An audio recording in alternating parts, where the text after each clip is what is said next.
All right, good morning, everyone. We'd like to welcome you all to the Louisiana Violent Crime Task Force meeting for December the 5th, 2023.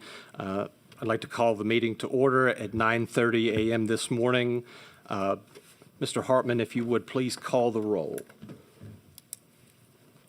Oh, I might have to give it to you. Chairman for DOJ, Assistant Attorney General Walters. Present. Representative Bacala. Here. Representative Fontenot. Here. Representative LaFleur. Jordan here from LaFleur. Representative Jordan. Representative Muscarello. Here. Representative Villio. Here. For the Sheriff's Association, Mr. Renazza. Present. For the District Attorneys Association, Mr. Lampert. Present. For the Board of Pardons, Mr. Abbott. Here. For the Louisiana Right on Crime, Mr. Payton. Here. For Chiefs of Police, Chief Spell. State Public Defender, Mr. Starnes. Here. For the United Way, Mr. Williamson. Here. Mr. Chairman, I have 12 members and a quorum.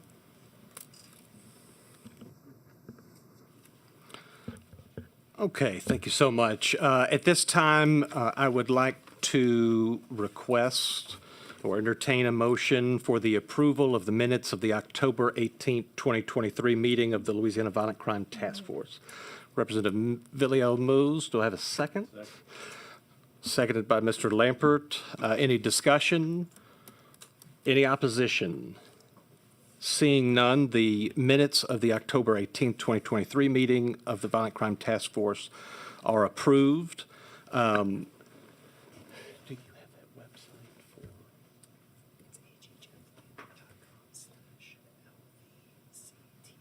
for? Okay. And before we move on to the additional testimony, I had one quick note for the public.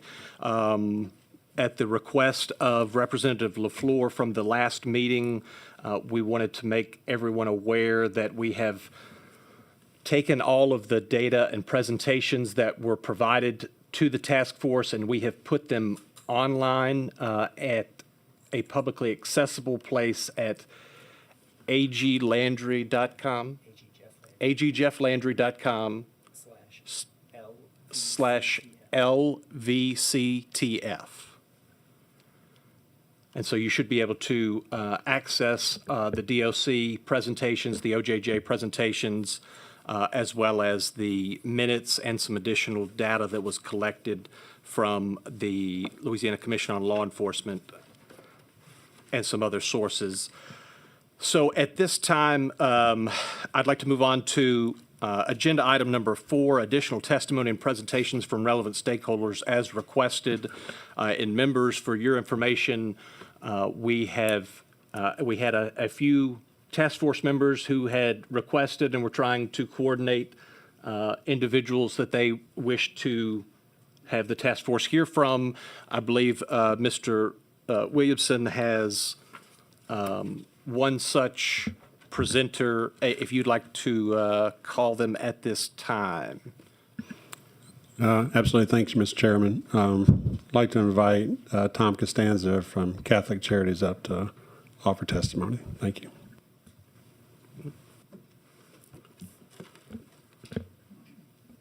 All right, Mr. Costanza, I've got you a card here as well. Let me get you on, and I will let you go. Good morning, Chairman Hartman, committee members. I certainly have had a career at Catholic Charities the last 20 years, but the last 2.5 I've been with the Louisiana Conference of Catholic Bishops, representing them at the legislature. And so it's with that backdrop we talk about what do we, what's the moral, ethical dimensions of this issue of certainly responsibility. If you've committed a crime, you're responsible. But certainly there's a rehabilitation and there's a restoration. And so this concept of restorative justice is very important. Restoring the victim is very important. And prior testimony about keeping the crime reparations fund funded, example of a grandmother just needing that little extra money to take care of a child. These are just critical things. The healing process needs to happen. So whatever we do, that should be a priority to keep those victim reparation funds funded, promote healing. and then the offender. Certainly, redemption is important. Certainly, rehabilitation in the prison system is a priority as well. How can we do that? We know punishment alone needs to happen, but not sufficient.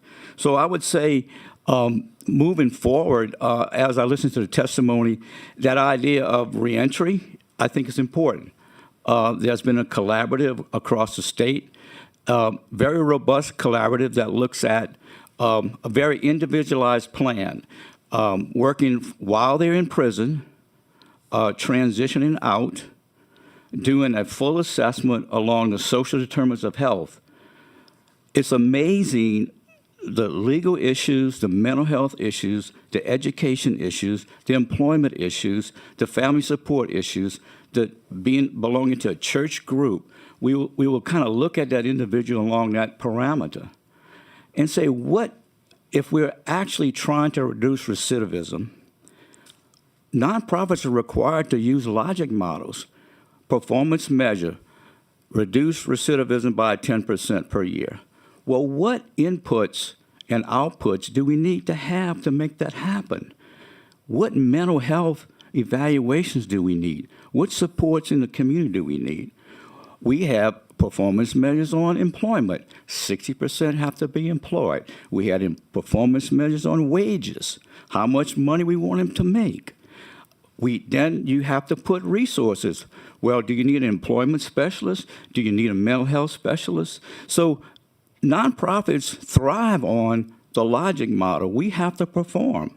That's what all the grants are based on. So the data somewhere is there. I remember trying to write this grant and saying, look, this is important. We want to reduce recidivism. But what intensity of services do you need? How many classes do you need?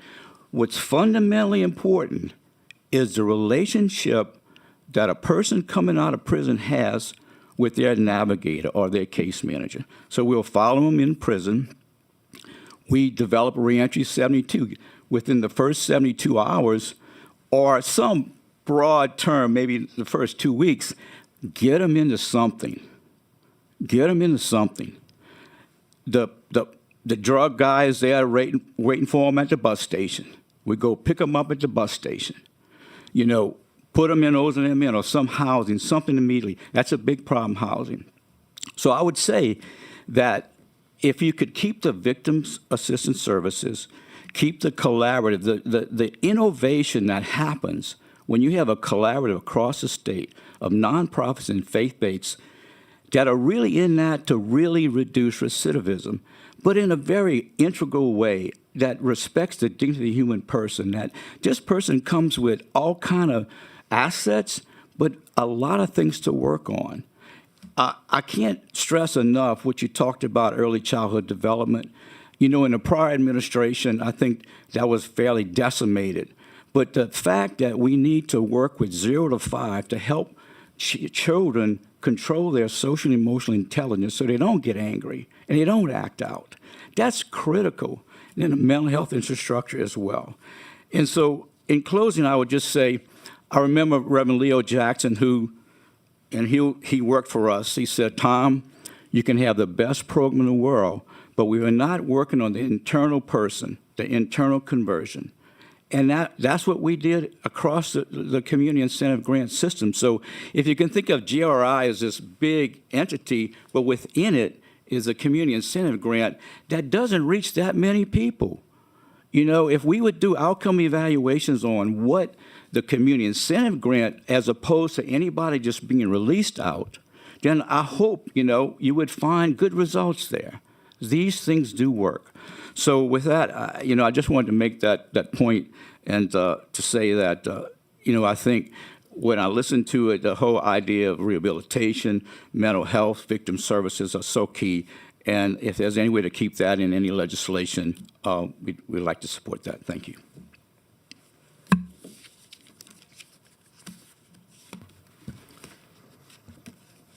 Okay, thank you so much for your testimony. Members, do we have any members have any questions Mr. Starnes? Thank you, Mr. Chairman. And I just want to thank you, Mr. Costanza, for coming and sharing your thoughts on this. I agree and support everything that you talked about. But would you elaborate on, you said restorative justice. Yes. How do you define restorative justice, or is it or reparative justice? Are they the same concept, or are they different concepts to you? Would you? We define it as restoring three different. The victim primarily is the first. We need to restore the victim, whatever that could mean, and it could mean, in this case, the crime reparation funds. We want healing the family, healing of that person. That's you have other process of mediation processes where you have restorative justice circles where sometimes you bring the victim and the family together, and there's some restoration. So it's a pretty broad, and there's various interventions that you could do for restoration of the victim. Certainly funding is critical as well. We know grandmothers are raising grandchildren. We had a program for children whose parents are incarcerated. If you can work with children whose parents are incarcerated, which we did, their likelihood to be incarcerated is very heightened if there's no intervention. So I would say we want to restore the victim. We want to restore the offender. Everybody can be restored. God's infinite mercy is infinite. And that's our basic tenet of most faiths, that a person can be restored and redemption can happen. So we want to provide these rehabilitative services. And finally, the community. There needs to be restoration in the community. We hear the heightened concern about crime. We need to restore that and have a community that's embracing everyone and loving one another. But it has to be very integral and targeted, and with ingenuity and comprehensiveness and creative thinking about how that could happen. So in the Catholic Church per se, it's a broad topic. It's victim assistance, it's restorating the offender and restorating the whole community.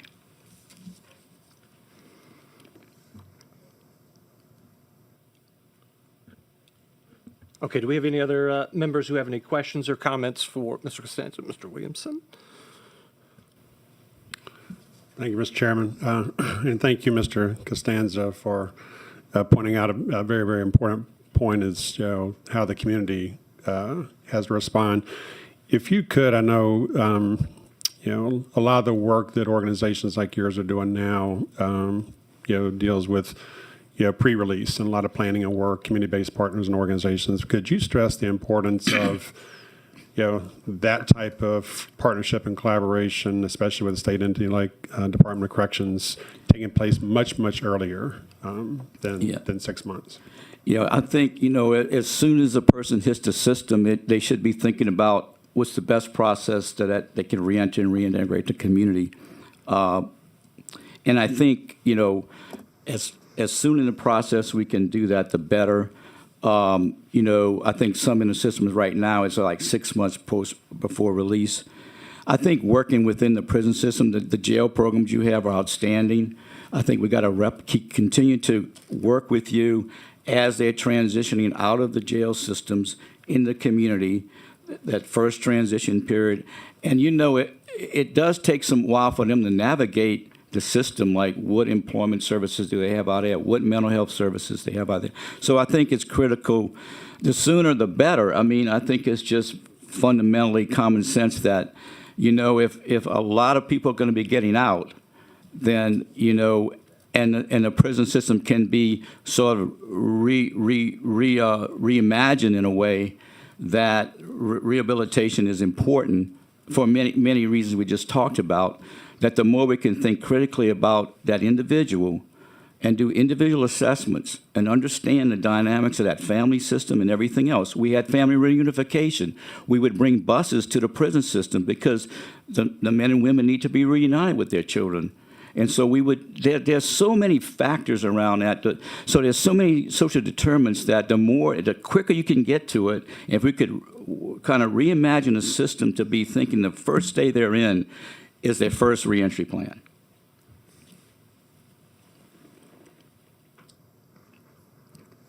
All right, now we've got Representative Bacala. Mr. Costanza, of course, I'm gonna kind of go back to the therefores of this, the resolution that formed this, and the therefore is, let's evaluate the criminal justice reforms that took place over the last few years and see how they have affected crime in Louisiana. Within that vein, how have y'all connected with those criminal justice reform, which would be, I guess, in your case, I'm assuming if anything, it would be the reinvestment? Yes, sir. Have y'all received reinvestment funding? So in a particular case, the Catholic Charities, we had been doing reentry since 2007. We were the first one that used AmeriCorps to have men and women coming out of prison do service. The internal conversion that happens when a man and a woman comes out of prison and serves, you can't put a dollar on that. There's an internal conversion. So what we did when we had models in place, and that the GRI, through the community incentive grant piece of the GRI, is what the collaborative benefited from. We used existing models, we had good outcomes, and that enabled us to continue that work. Well, again, I'm kind of going back. So did y'all receive reinvestment dollars? And if so, how did you use it? How did your programs change after you received those funds? Or was it simply another source of, first, I guess the first question is, did you receive We did, reinvestment? absolutely. How much did y'all receive in reinvestment?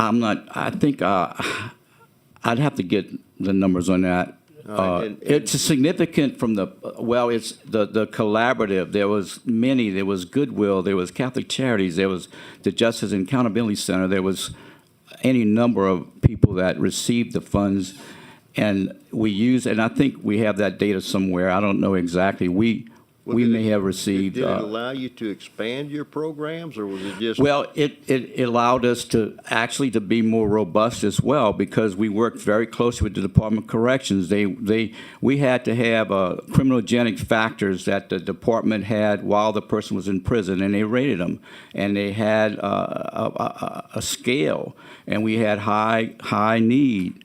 And we had to work with that population. So we worked very closely with the Department of Corrections. They would make referrals to us.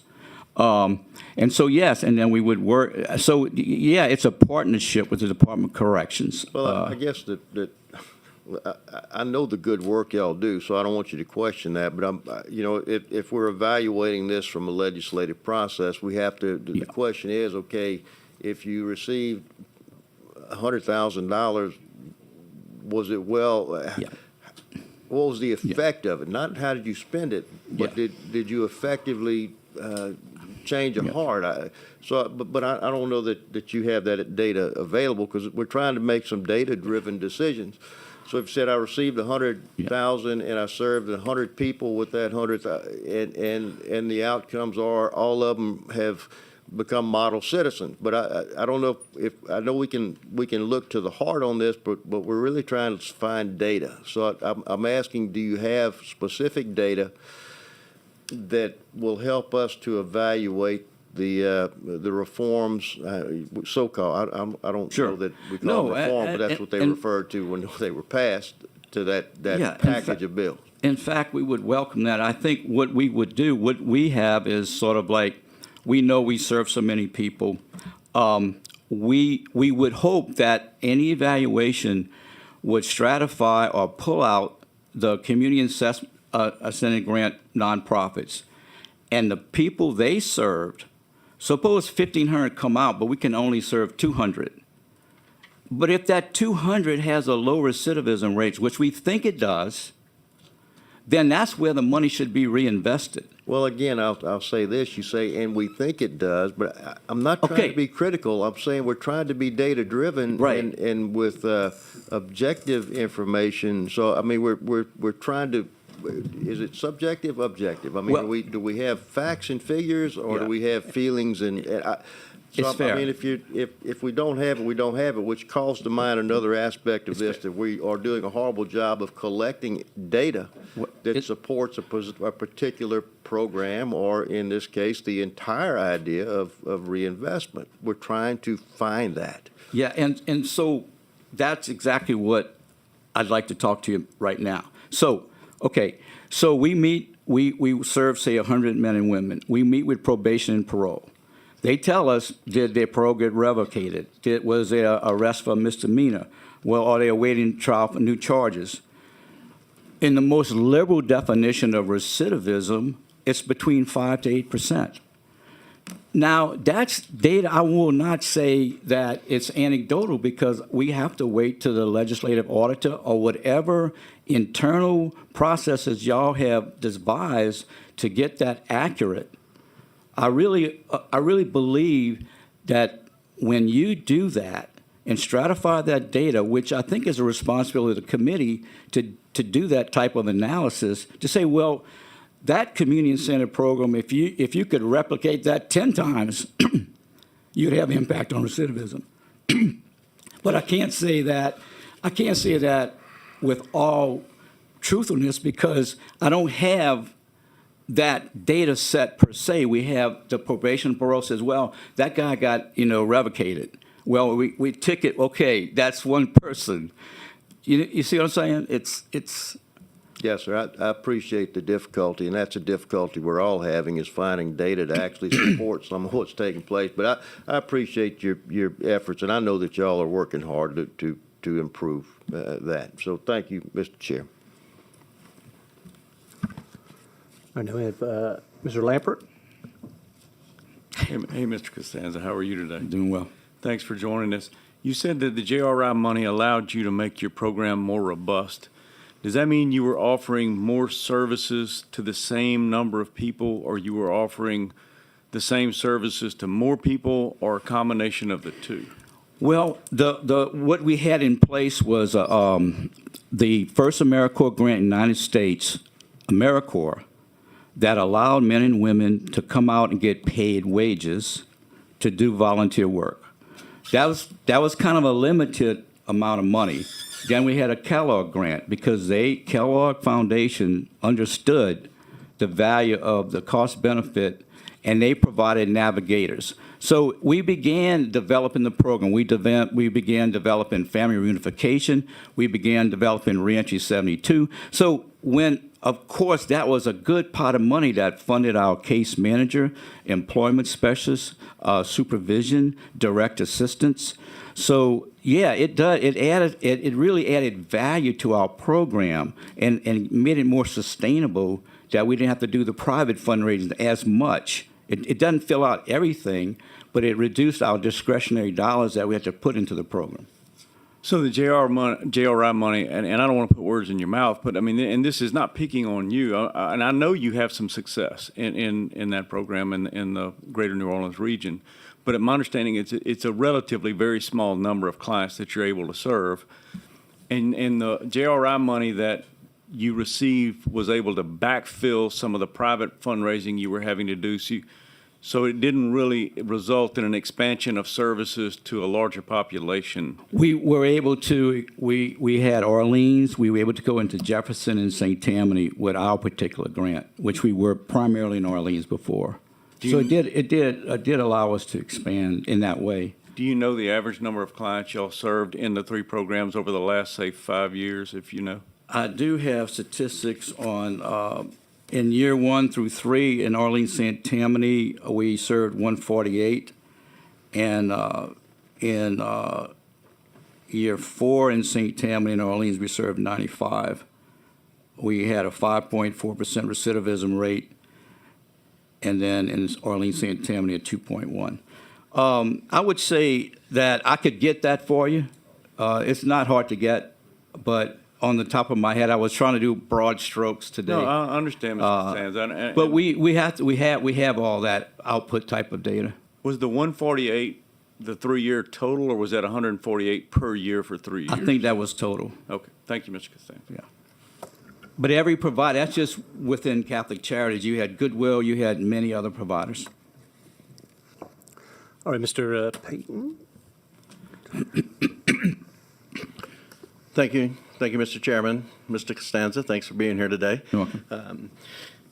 I certainly agree with you. Nonprofits have been doing as part of their mission, eradicate poverty, address certain things in society. So the value of nonprofits in reentry is critical to supplement probation and parole, community supervision to help with that transition. Just to help clarify Mr. Representative Bacala's point, if you look at the 2022 JRI annual report, it says that Catholic Charities of New Orleans received $319,283, Goodwill $447,000, Orleans Public Defenders $377,000, United Way $365,000. So it is itemized out Yes. in the JRI Thank you. annual report. Now, part of your community incentive grant, does it have performance measures that Yes. you have to report back Yes. to DOC? In terms of, we again we were required to use the logic model, meaning we had a certain outcome, which is reducing recidivism. I remember discussing whether it's 10% per year for 3 years, so 10% every year is 30% after 3 years. I think that really needs to be fleshed out a lot more, but that was what we were trying to do. And then we would back into, okay, we need to get employed. They need to get employed. So we'd set out targets. I think it was 60 or 70% employed after a certain period of time. Then we had outcomes on reintegration with their family. That was critical for us. You know, is there a family system in place that will help them continue in their community? Is there a church support group in place? So we had even one, as I recall, on the number of how much they would be paid. We wanted them to have a living wage. That was critical. So we didn't want them to get in a minimum wage job. And so we did everything we could, work with employers to do that. There was definitely those types of performance measures that were required by DOC for nonprofits. And that's what we do all the time. And you know that. Right. And do you oversee the Catholic Charities? Not program for anymore. this? Stephanie Mills, my cohort in the back, if she wants to come up and explain more. But I used to when I was with Catholic Charities. That's why I'm fairly passionate about this issue. Thank you, Mr. Costanza. Yeah. Thank you, Mr. Chair.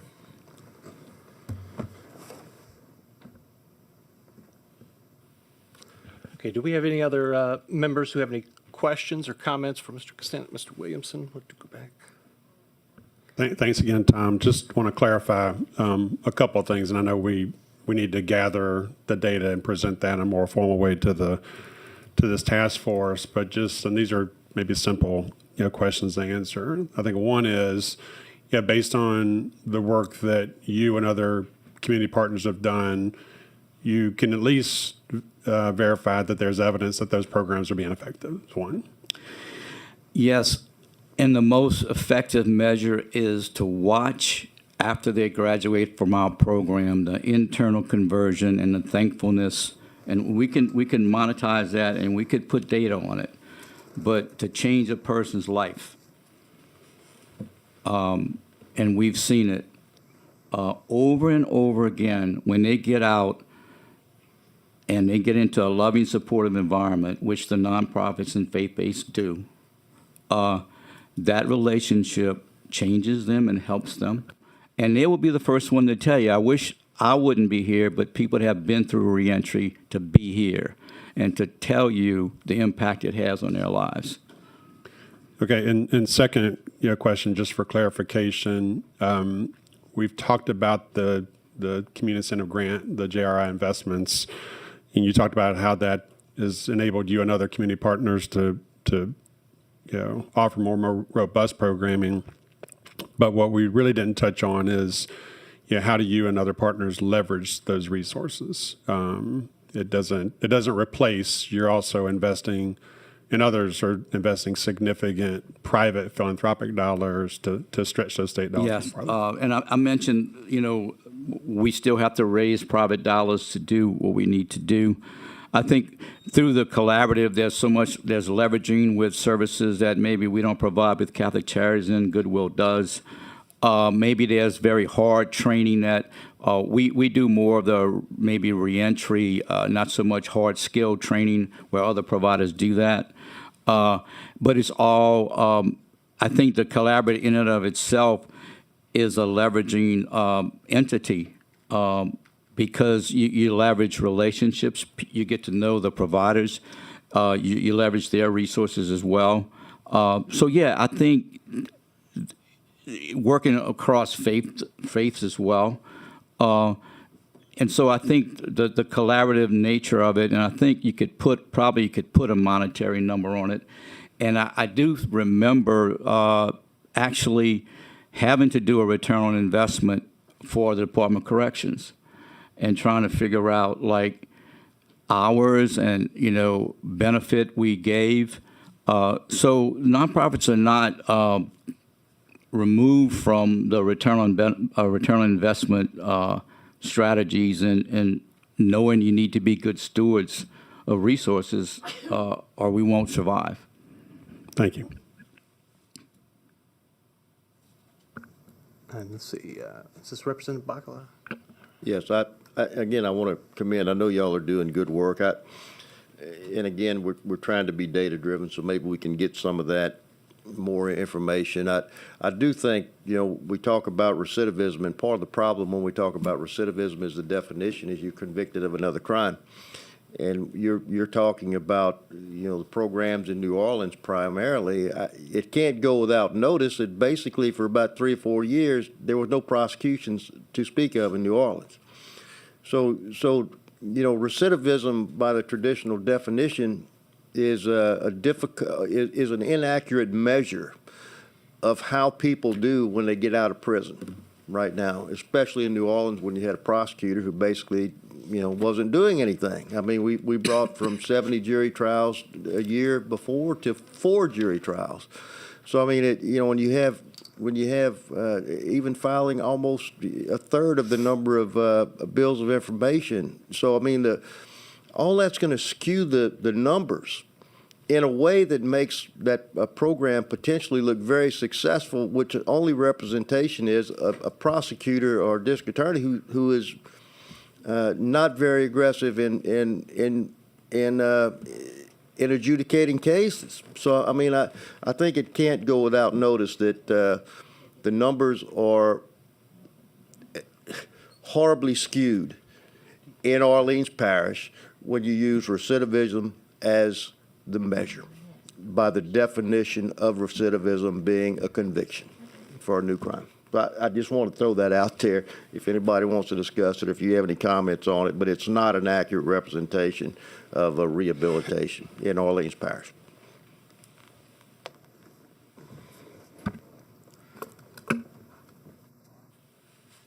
Okay, thank you so much. Last call, members. Anybody? All right, seeing no others, Mr. Costanza, we'd like to thank you for coming, giving information. We appreciate all that you all do for the community and for the people of Louisiana. Thank you so much. Thank you.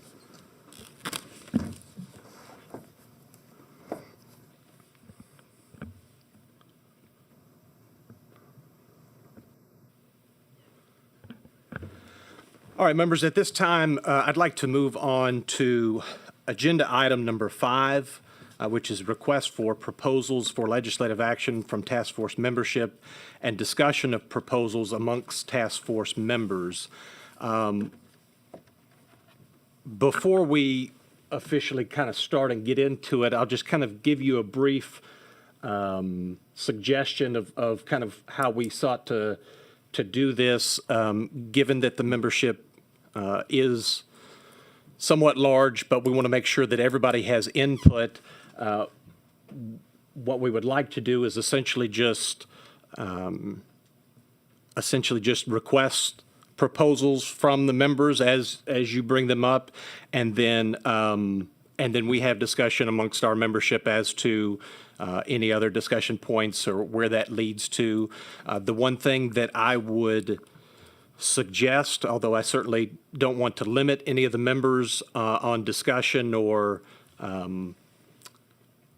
what is put forward, I would like to suggest to the membership that the suggestions, recommendations, and proposals, that we try to keep them in somewhat of a broad manner, so as to give this new legislature and the new governor coming in the opportunity to craft the specifics of the proposals, but provide them with specific guidance and recommendations on where we believe those proposals or those legislative actions need to be addressed to. And so with all of those comments in mind, I would, I guess at this time, open the floor to receiving any proposals or discussion points that the members would like to get into, and then we can kind of go from there on moving forward. All right, Representative Bacala. Yeah, in very broad terms, I think we, we certainly, I think, have issues with data. And I think that that's across all spectrum. We're having difficulty finding data on the actual or the inmates released early and how they perform because of a number of factors. So I think data, but also within that data category, we have, I think we need to address the inaccuracy of our criminal records. I think we found out that we're like last in the country in recording where convictions are, which serves no one. So a judge who may be reviewing a criminal record for the setting of bail has no idea what the status of a case is other than beyond arrest. So I think we have to address those things. So without going into a great deal of detail, I think we have to create robust data systems with a lot of data sharing so that good decisions can be made. And if anybody else wants to discuss that further, but in a broad category, I think that's going to be critical. Thank you, Representative Bacala. And I would add to that initial discussion that I think it's also extremely important to focus on transparency of our data, not only for legislators and decision makers here at the Capitol, but also for the public more generally, as well as for victims and even defendants and prosecutors and courts as well. But I think that the more the public is informed, the more that they have the ability to access and see what is happening in real time in the criminal justice system, and for victims to be able to have more information, to be able to track their cases on their own. I think that is all extremely important, and I think we need to push those recommendations along for the legislature. Let me see, based upon my numbers here, Representative Villio. Thank you, Mr. Chair. Effective public safety policy is critical to Louisiana's future. We continually hear about the therapeutic model of juvenile justice, but the goals of juvenile justice must include public safety. In that regard, some this past summer have challenged claims that juvenile crime is occurring at an increased rate and called for data. While the data is in, we haven't received much data in this task force despite requesting it, but the data is in on violent juvenile offenders. And as presented to this task force, the data clearly reflects that violent juvenile crime has doubled in the past 7 years. Now is the time to follow that data.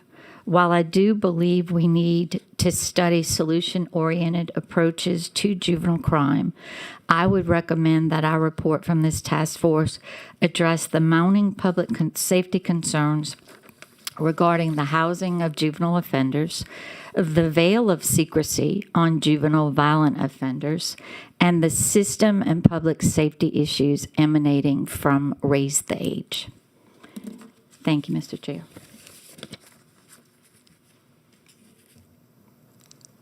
Okay, and do we,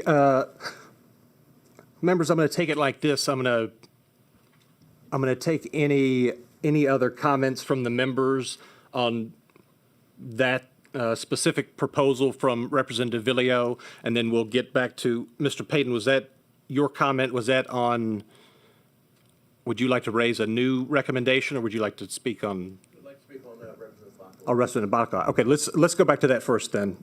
Mr. Payton. I agree 100% with Representative Makala. Also, I believe that any measure that comes out of this committee, that we should have a transparency component to that legislation that would allow for performance measures, a reporting metrics, so that we can have the data that we need to make sure that what we pass is working, and to demand those agencies to hold them accountable to providing that data so that we can do what Rep. Billio mentioned, is protect the public, lower crime rates, and keep Louisiana people safe. But we do need that performance metrics. We do need to know if things are working, and have some sort of mechanism built into the legislation that would allow for that. All right, thank you, Mr. Payton. Members, do we have any other, I guess we'll go back to Representative Bacala's recommendation for the legislature to push for more data and information sharing amongst our law enforcement partners. Members, do we have any other input on that particular request or proposal? Mr. Lampert. No, I'm sorry.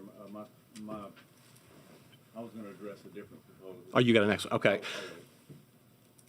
All right, any more discussion on the data points? Mr. Renazza? Thank you. We would like the data points to include the health records confined within the Department of Corrections, so that we can make meaningful decisions for future concerns, such as those recidivists that re-enter into the criminal justice system. And it would help us substantially from an intake perspective to know what we're dealing with. In addition to that, we think the data point should include all the disciplinary records of the offenders within the DOC system, so that when making decisions pertaining to good time or the removal of good time, these things should be totally transparent to the public, to criminal justice policy holders, to everyone within the system, and to victims. So transparency is definitely going to be of tremendous assistance to us in going to deal with the issues that we need to pertaining to recidivism. All right. Thank you, Mr. Renazza. Let's see. Representative Jordan? Yep, am I on? Thank you. Thank you, Mr. Chairman. And look, I just want to follow up on what Mr. Renazza said as it relates to the health records of those that are incarcerated. But I think that needs to be reciprocal as well. When we're talking about that, I think we need to get information based on the mental health diagnosis of these people, the effect that solitary confinement has on their mental health, as well as in custody deaths as well. So I certainly want to be transparent, but I think it needs to be reciprocal and a full 360-degree view of what transparency means. So I certainly have no problem with that, but I think it needs to encompass everything.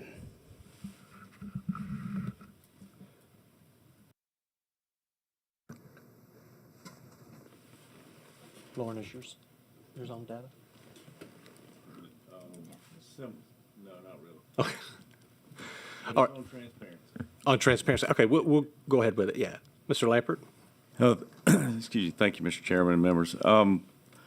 One of the things that has become pretty obvious, and even in the limited data that we've had, is the prevalence of the enigmatic nature of sentencing today, that victims, judges, prosecutors, criminal defendants have no clue when they're sentenced as to when they are to be released. And so as we move forward and we start to address things like transparency in sentencing, the over-detention crisis that has hit us right in the nose based upon these 100 or so data points that have to be calculated in real time, that kind of fits with what Representative Bacala talked about, is it accurate of the records from arrest through disposition? But there also has to be some real-time understanding by those stakeholders in the courtroom whenever a sentence is passed, when somebody might be expected to be released. And that is one of the bigger concerns we have as prosecutors, and I think is shared by many others.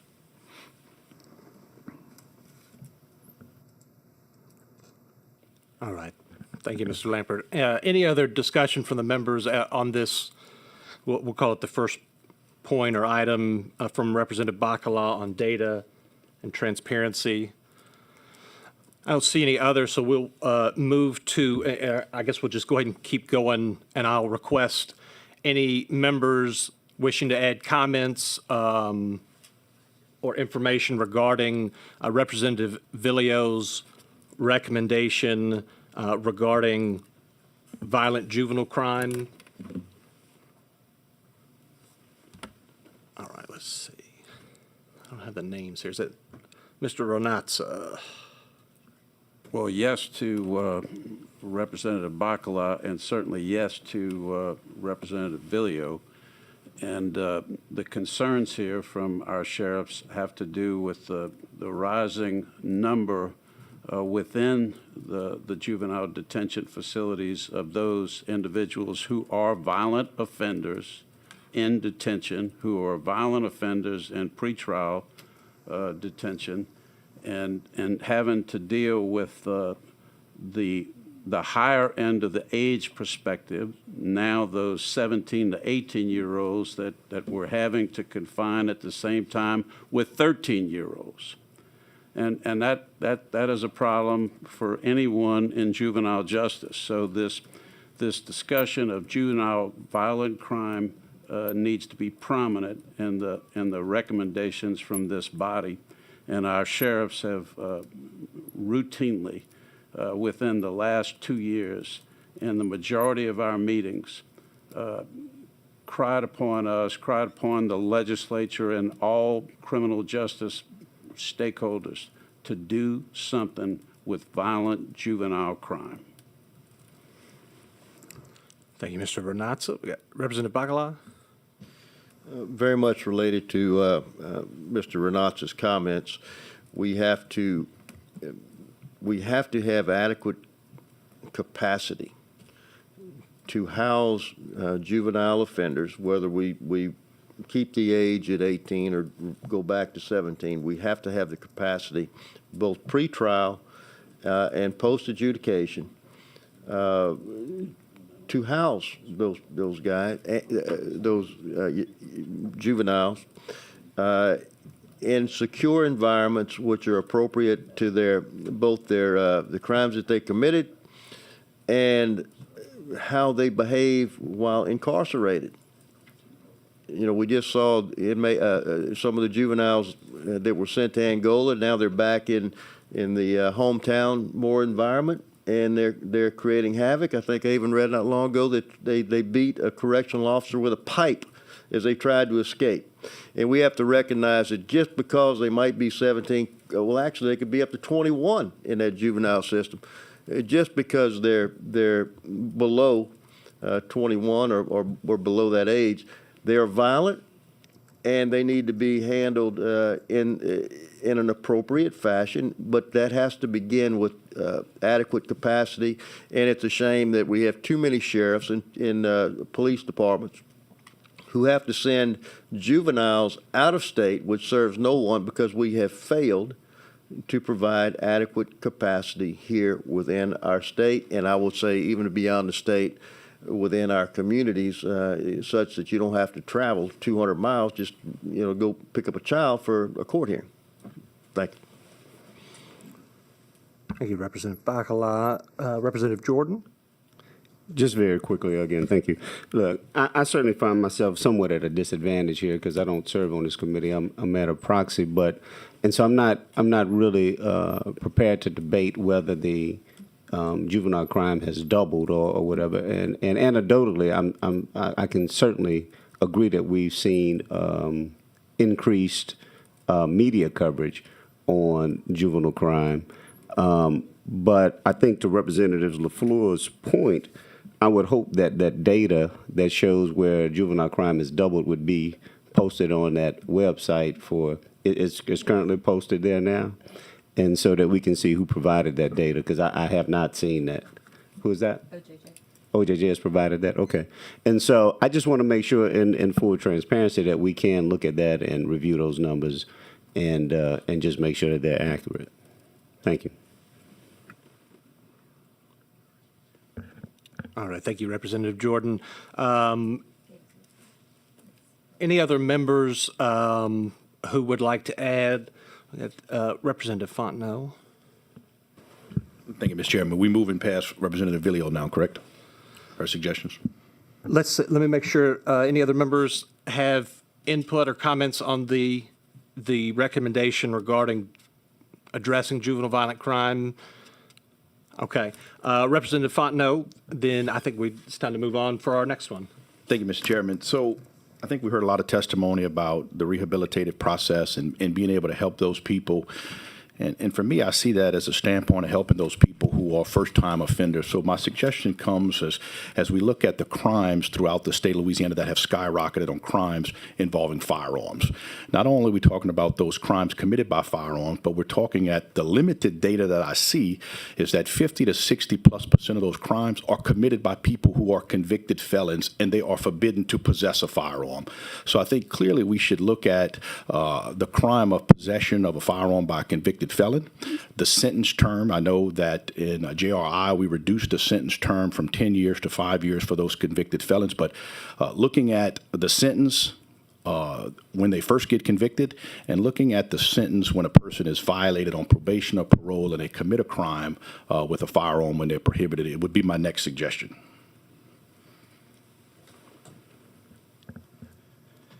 Thank you, Representative Fontenot.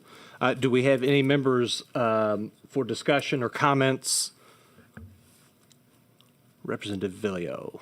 Just to Representative Fontenot's point, it's my appreciation from the data presented and from DOC that convicted felons in possession of a firearm, those numbers have essentially doubled since JRI.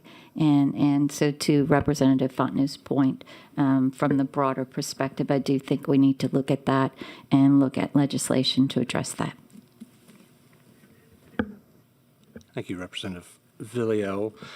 And I would add as well, Representative Fontenot, that I think part of your proposal or recommendation I would like to possibly add on to would be to suggest and recommend to the legislature to take a look at ways of reducing these crimes committed by criminals with a firearm, either in possession of or actually used. But I think what we'll see, and I think that we have a lot of anecdotal evidence, especially out of Orleans Parish in the last couple of years, and I hate to pick on Orleans Parish, but that's where a lot of the headlines come from regarding the NOPD and other law enforcement agencies taking these guns off the street, finding these criminals with guns, and then ultimately the charges are dropped or reduced,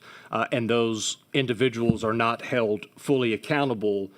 And at the end of the day, the question becomes, were we simply lucky enough that that individual did not use that firearm on that particular occasion, but will we be unlucky in the future that they will use that firearm again if they're not seeing sufficient and real consequences for those particular actions?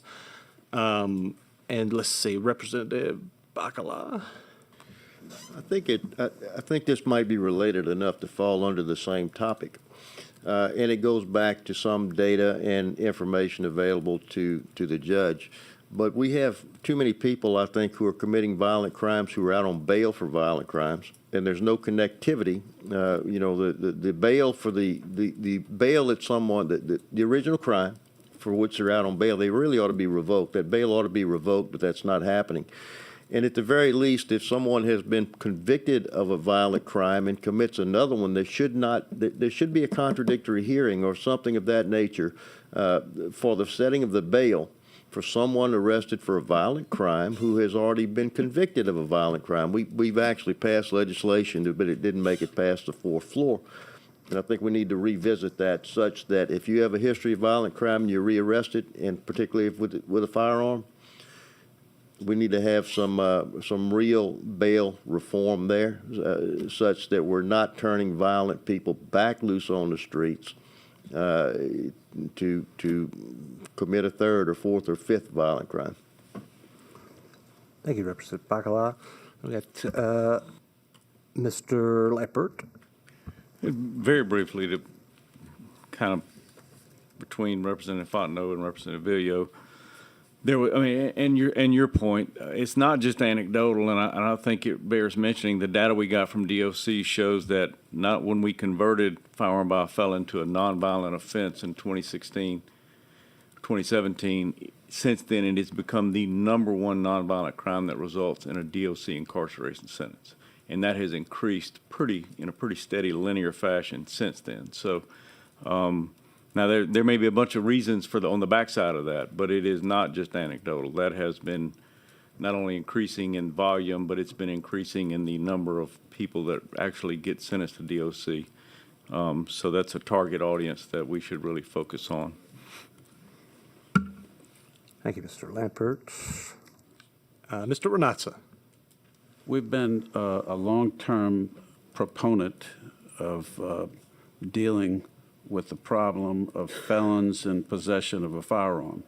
We did so in this committee 4 years ago. A number of the people who are here with us today supported the initiative. It's a practical solution to a gigantic problem that could be fixed almost overnight. And that's why we continue to support the initiative for all the right reasons. We should remove these individuals' rights from having in their possession a firearm, period. All right, thank you, Mr. Renatza. All right, members, do we have any other comments or discussion points? Mr. Williamson. Go ahead, Mr. Williamson. Thank you, Mr. Chairman. This is actually in support of Representative Bacala's point around data collection. But I'd like just to make sure we put a finer point in our recommendations. We can certainly look at the top line data and make sure there's uniformity there, but also be clear on evaluating the various programming, whether it's within Department of Corrections or through community-based partners, to ensure we're evaluating what works and what doesn't work so that we maximize the benefit of whatever investments that are being made, either public or private. So just a finer point on the program evaluation to ensure we're investing in things that actually work. Thank you, Mr. Williamson. And let's see. All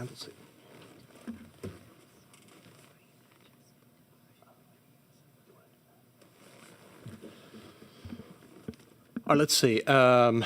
Before we go to Representative Villio, any other members wishing to comment on addressing felon in possession as well as other crimes involving firearms? Let's see, Representative Jordan. Yep. Thank you again. Just very quickly, I just, part of my concern is that we're treating all felons the same. And I really think we need to be careful about that, because we could have somebody convicted of that can be a felon, but be a nonviolent felon in possession of a firearm, and I guess we're going to treat them the same as somebody who is a violent offender.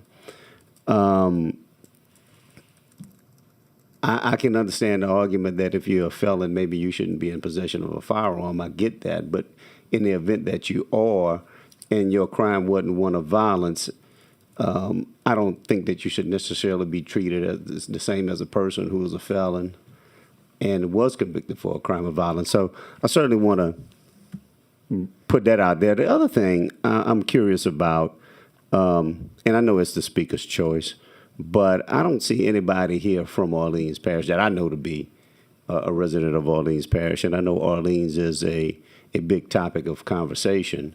I'm also wondering the data, if we took Orleans out of the data, how would it look statewide? So I'd be curious as to that as well, since we're talking about it and we're making Orleans such a big topic of discussion. Again, I'm not from Orleans either, but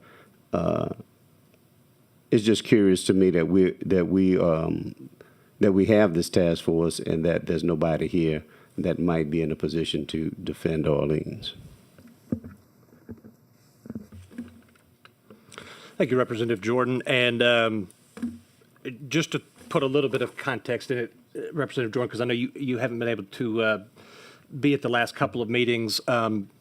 We have, as the task force, put out calls for information, put out calls and requests from any interested groups that wanted to participate, provide data, provide input at the table.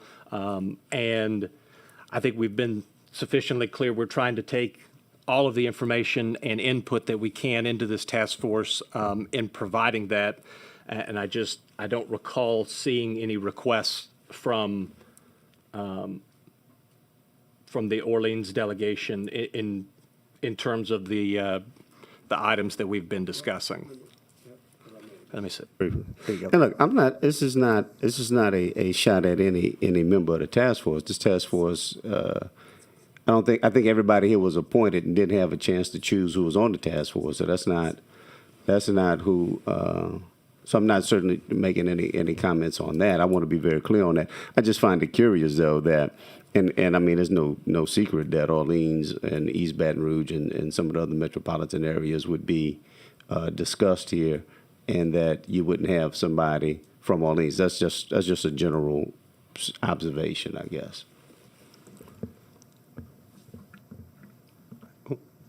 All right, thank you, Representative Jordan. All right, seeing no other comments from the members in regards to this particular item, Representative Villa, you have a new item you'd like to propose or recommend? I do, Mr. Chair. I don't want victims to get lost in what we're doing and our legislation, any proposed legislation. So certainly I would, since we're looking at it from a broad view at least, I think that our report should include victims' rights and victim services, looking at that from the standpoint of any programs we have for them, as well as from a pardon and parole standpoint of any legislation that either needs to be cleaned up or considered with regard to victim notification.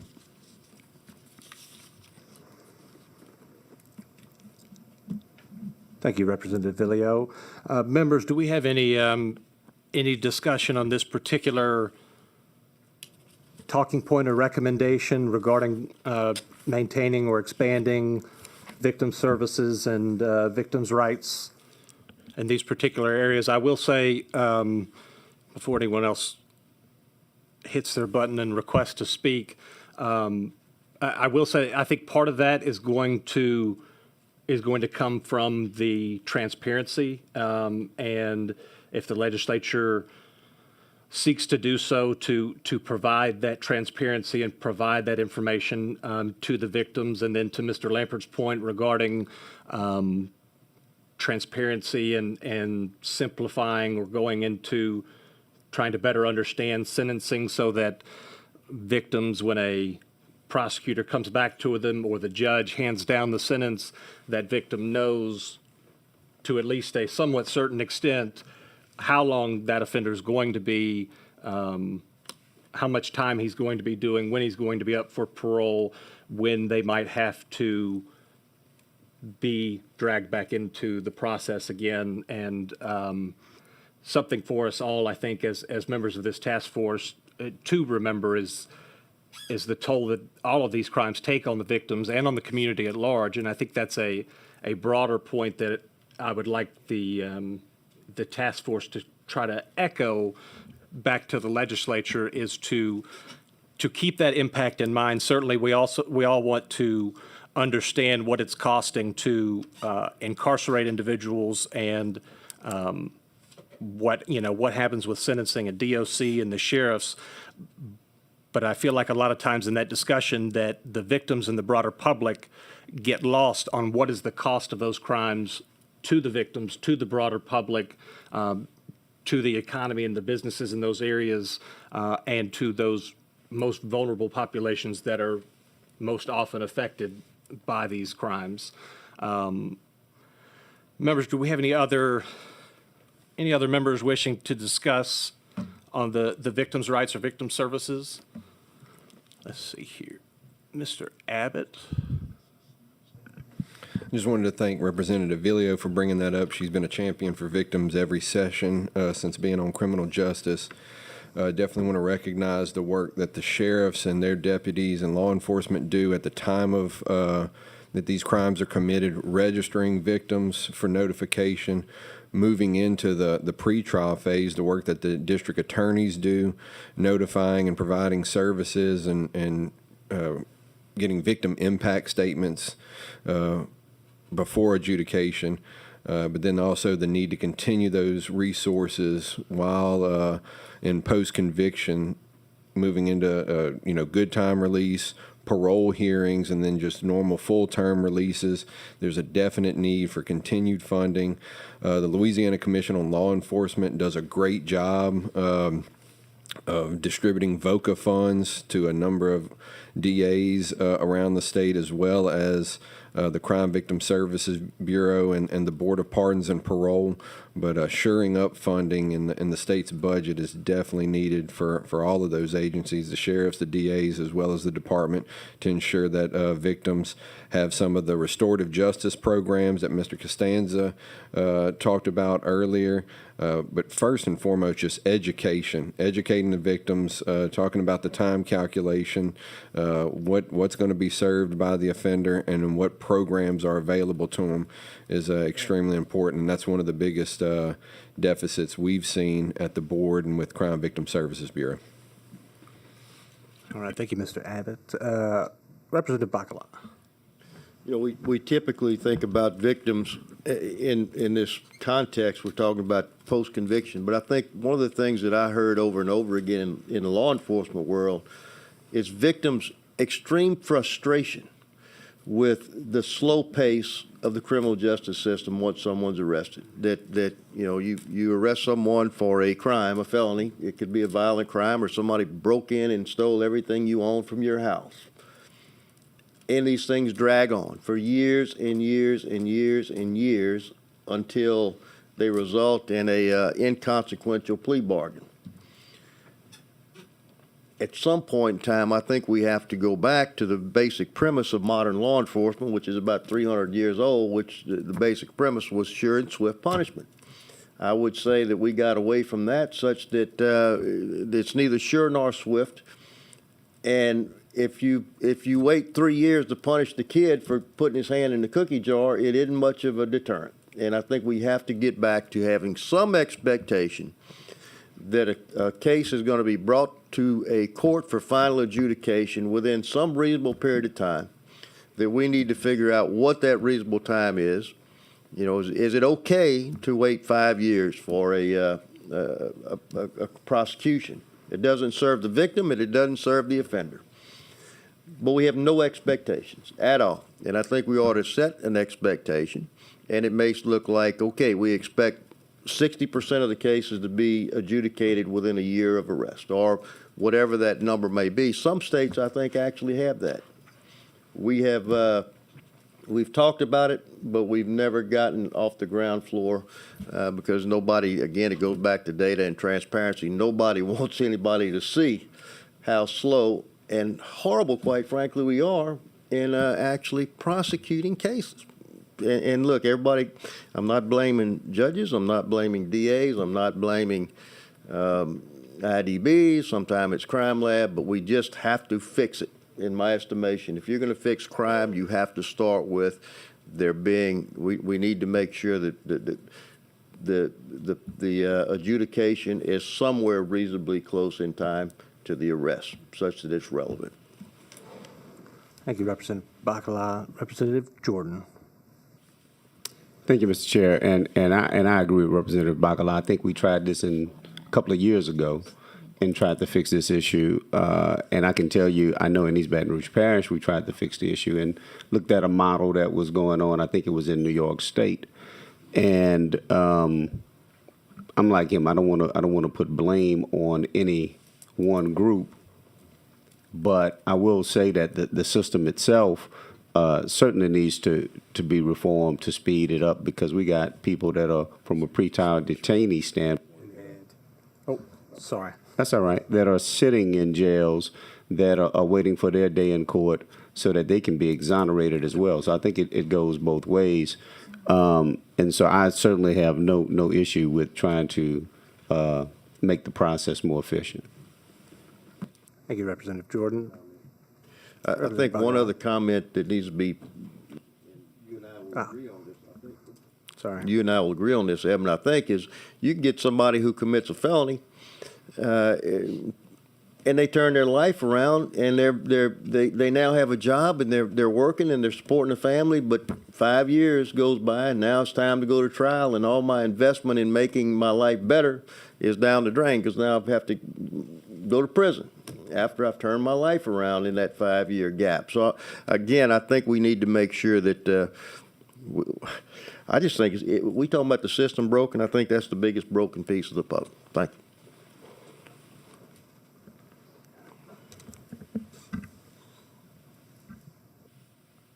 All right, let's see here. It doesn't look like we have any other comments on this particular item. Representative Fontenot, you have a new item you'd like to? Thank you, Mr. Chairman. I think when we take a holistic look at the criminal justice system, it's important to never lose sight of where that fundamental begins. And that foundation begins in the start of a criminal prosecution, begins with the guy who answers the 911 call.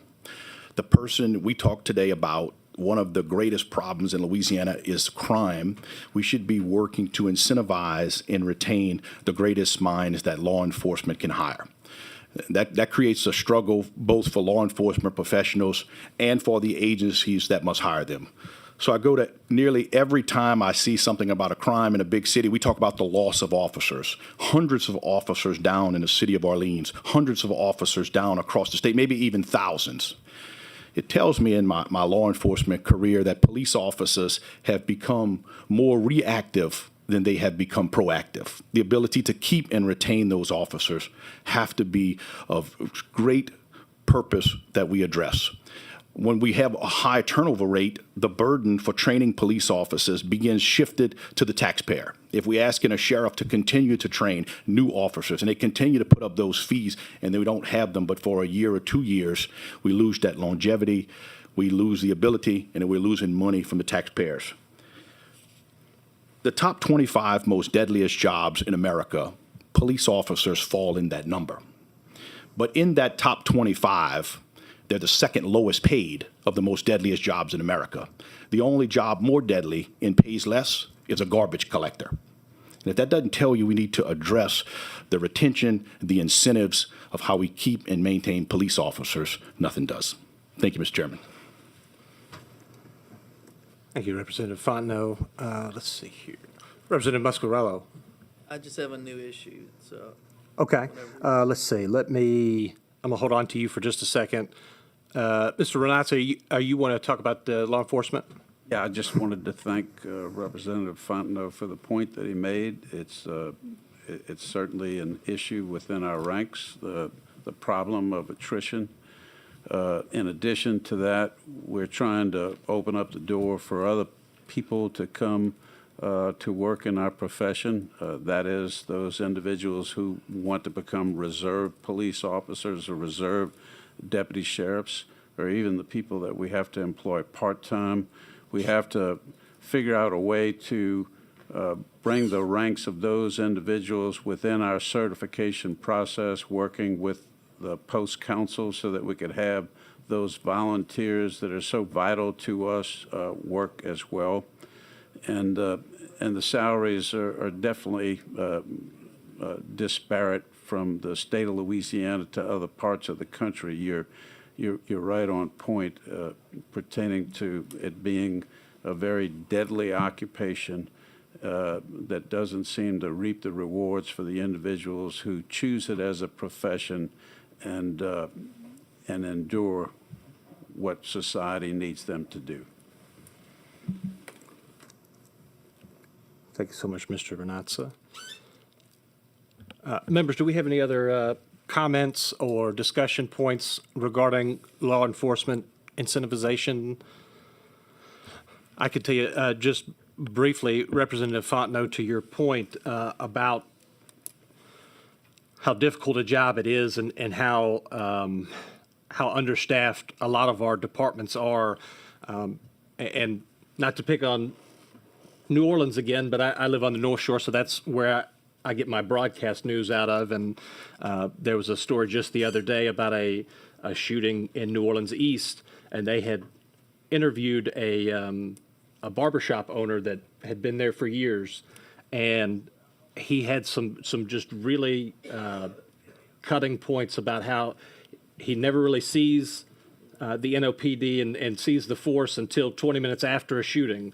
And then they show up, they do their thing, they do their investigation, and then they leave, and he doesn't see them again until there's another shooting. And he says, whereas it used to be in his neighborhood that you would see NOPD officers coming by on a regular basis with a regular presence, making those community members feel safe. And to me, it just struck a chord knowing all of the input that we've gotten from law enforcement about the need for new hires and the need to protect and to strengthen up those forces and kind of give them all the resources that we can to better our law enforcement across the state and in our most vulnerable communities. Let's see. Do we have any more? Representative Muscarello, that you have a new one. All right, let's go ahead and go to that. Chairman. So I'm bringing a bill this session. It's going to be to require mandatory mental health counseling as a condition of probation and parole. I have a handout that I've prepared.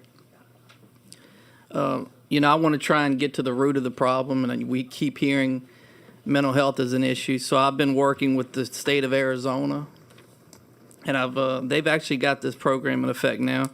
And as far as data goes, they're telling me that they've been doing this for a year and that they will get the results of their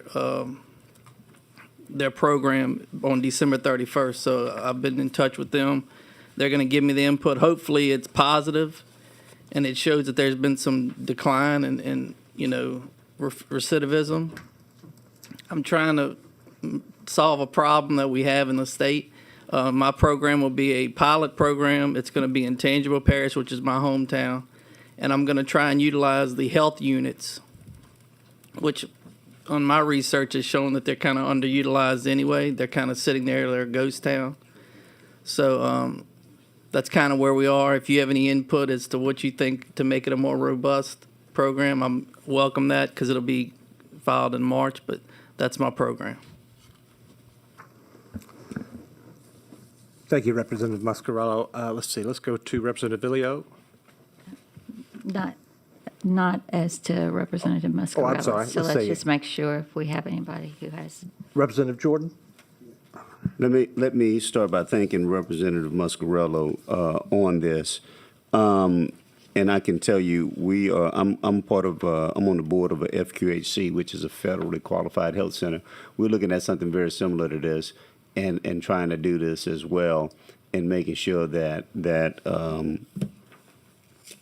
people that are incarcerated are receiving mental health services. So in addition to your health unit, you may want to include some of your FQHCs as well, and I'll be happy to get with you on that.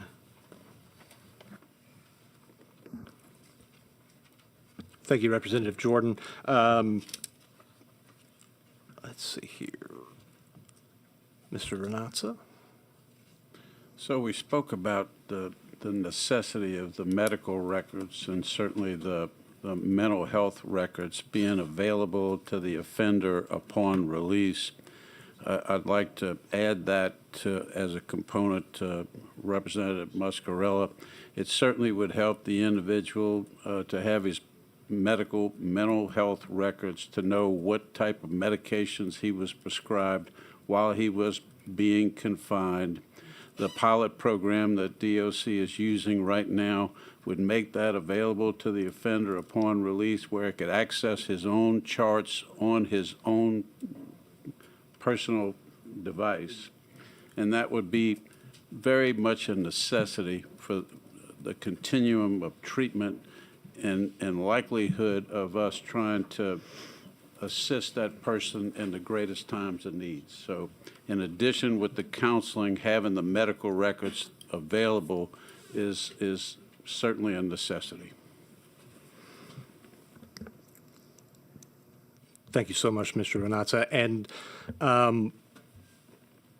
I can add a little bit to this, Representative Muscarello, having been involved in the Drug Court Commission a few years ago, where we looked into trying to get more individuals assessed and hopefully steered into a treatment program when they enter the criminal justice system. One of the issues that continually came up was the need for additional mental health professionals in a lot of our areas that, are certified and have the training to handle these populations and to be able to accurately assess those folks and, get the right recommendations for the programs that they need. And I think it's, I think it goes further than just probation and parole. I think it also encompasses, the rehabilitative services that are provided with the Department of Corrections, because certainly we can train someone, on a particular job skill. However, if they have a mental health issue that's not addressed, an anger issue that's not addressed, something of that nature, it's still going to be hard for them to keep a job when they get out. And so certainly being able to assess that and address that, I think, in a meaningful way is extremely important. Let's see. Representative Fontenot, is this on the same? It is. Okay. Yeah, thank you, Mr. Chairman. To Representative Muscarella's point, certainly I support that. One thing I would like to see us look at is we are housing DOC inmates in local facilities, and we can look at the recidivism rate for those facilities that are offering programs and putting programs and letting these individuals out. They have a better rate. I would like to see us look at the Department of Corrections. I hear, and I don't want to call out any parishes, but some of our smaller parishes house some of the largest amounts of DOC inmates. We should look at having DOC bring the program to that facility in mental health. If they're not able to hire counselors and offer mental health services, we should bring DOC to the facility to help that sheriff that's housing those people. So I certainly believe that, again, it's part of the fundamental foundation to the criminal justice reform is addressing the mental health crisis. So thank you, Representative. Thank you, Representative Fontenot. All right, do we have any more discussion on Representative Muscarello's recommendation? Mr. Williamson? Thank you, Mr. Chairman. I want to thank Representative Muscarello for bringing up a really, really important point.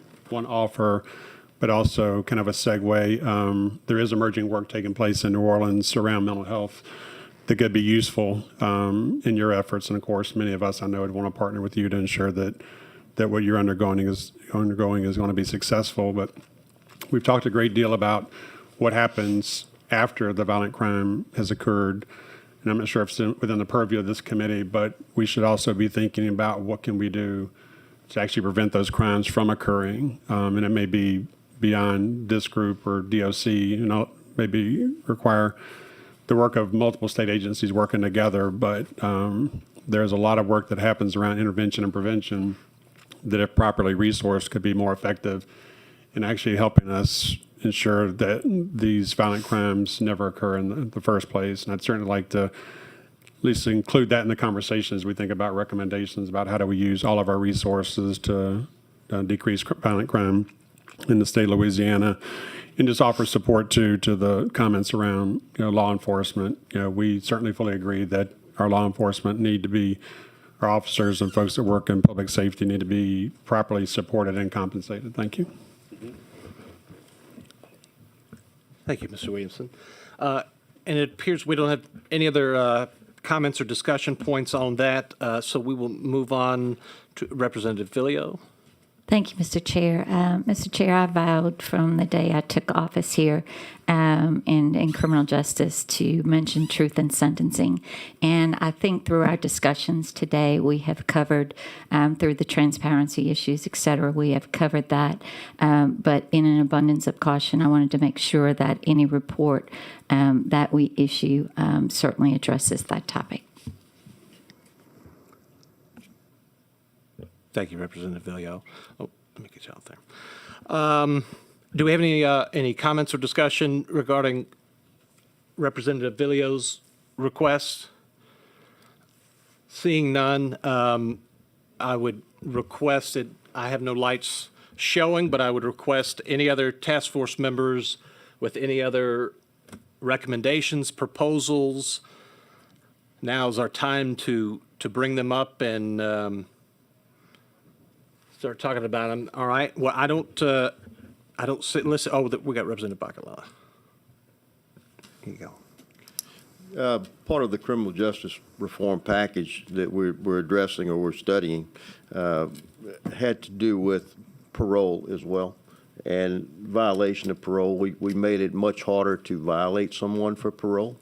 You can't be violated for a number of things, and I do believe that we at least are to look further at the wisdom of those reforms, and I would like to emphasize again. I don't know if that was a good reform or a bad, but I think we ought to look back at the amount of leeway we give a parolee to violate his conditions of parole. And it seemed like that we're at a programmatic level, we're very much inclined to do our very best not to violate someone for, when they go back into using drugs or not compensating victims and those sorts of things. So I think we ought to take a close look at the accountability for someone on probation or parole. All righty. Thank you, Representative Bacala. Mr. Abbott? I would just like to give an example to Rep. Bacala's statements. One of the things that we're seeing at the parole board, again, prime example is DWIs. DWIs, first offense can be a misdemeanor, and the offender can release next day, but they may be on parole, and so they're allowed to continue on that path. So we need to strengthen up things like misdemeanors that are, in my eyes, very dangerous crimes that are being committed, and tighten that up.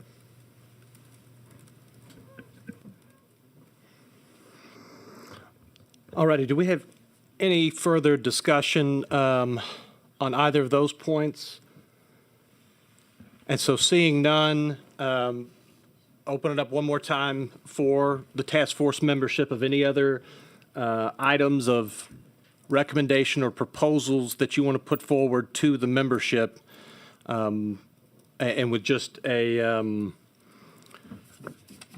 explanation, I guess, for kind of where we're going. I'm going to touch on this very briefly, but essentially what we would like to do going forward, and I guess we'll kind of go ahead and move to agenda item 6, discussion regarding remaining work of the task force and final meeting date. The staff at this point, we have collected all of the data, reviewed all of the data, and we have taken in all of the comments from the membership, as well as all of these comments and proposals today.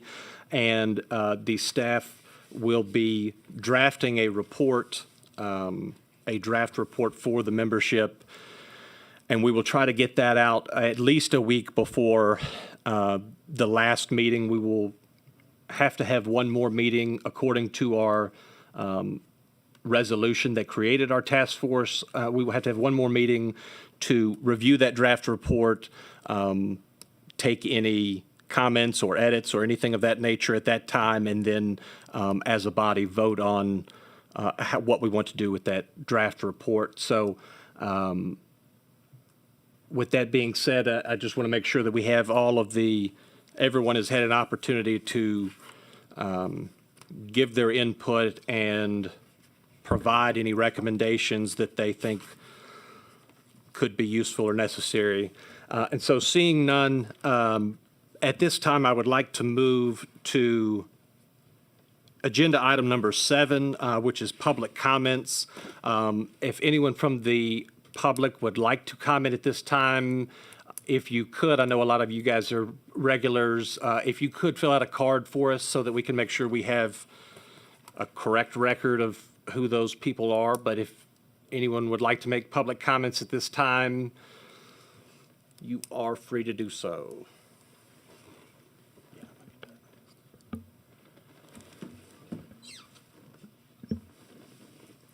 All right. Well, I don't see anyone that's requesting to speak from the public.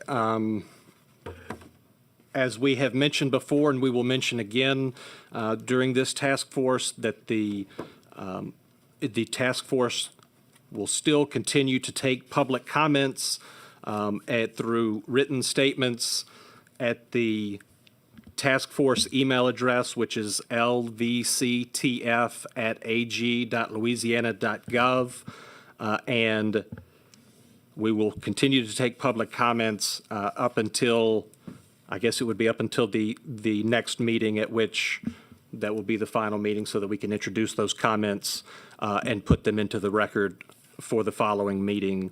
But we request and we appreciate any input that the public would like to give on these issues moving forward. So with that, with no public comment being had, members, I would like to request y'all to look at your schedules at this time. I know we're getting late into the year and we have a lot of obligations coming up, but we need one more meeting before the end of the year.